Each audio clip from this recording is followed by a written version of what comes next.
Одоо та нарт нэг зүйл хэлхийг хүсэж байна. Олон христчэн хүмүүс ад жаргалгүй байгаа харагддаг. Энд байгаа та нарын зарим ч тийм баг. Одоо зурагтаар үзэж байгаа хүмүүс дотор ч тийм хүмүүс байгаа. Би ч бас Христэд итгэгч болчиход удаа хугацаанд ад жаргалгүй байдаг байсан. Яг л эсрэг тесрэг байгаад байгаа үстэй. Ягд гэвэл тамаас аврагдсан байж яаж ад жаргалгүй байдаг байна. Ийм зүйлийг олж авсан хүн нүүр дүрийн инээмсэглэлтэй л баймаар юм. Тийм л авах хэрэгтэй үстэй. Амен. Олон хүмүүс аврагдсанаа мэддэг боловч ад жаргалгүй байдаг нь буруу зорилготой байдгаас болдог гэж би боддог. Тэдний амьдралын зорилго нь өөрсдийнхөө төлөө л амьдардаг болохоор тэр юм.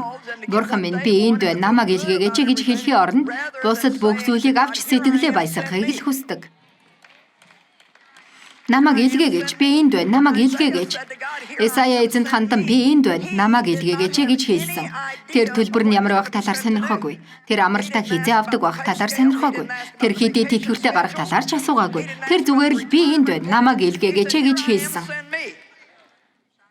Тэр цагаан цаасан дээр л гэрээ хийсэн. Тэр цагаан цаасан дээр л гарын үсгээ зураад гэрээ хийсэн.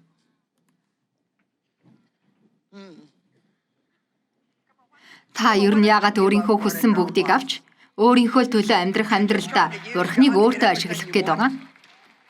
Энийхээ оронд би энд байна, намайг илгээгээч гэж хэлээрэй заа юу?